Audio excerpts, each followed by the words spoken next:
Hey, did you know that your Huawei Watch Fit 3 can capture your snoring or sleep talk? So, if you actually put this device on your wrist while going to sleep and previously enable this function about the sleeping breathing awareness, of course you can do this by going into the health application and turn it on.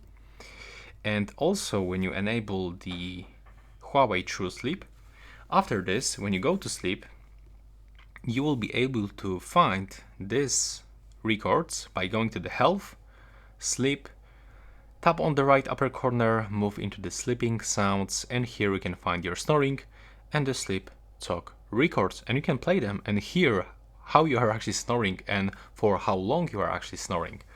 Also right here you can find all of this sleep data from every day, week, month, year. You can find some sleep stages, some analyze of your sleep, some points. There's actually a lot of different options. Even you can actually play some music to your sleeping stage.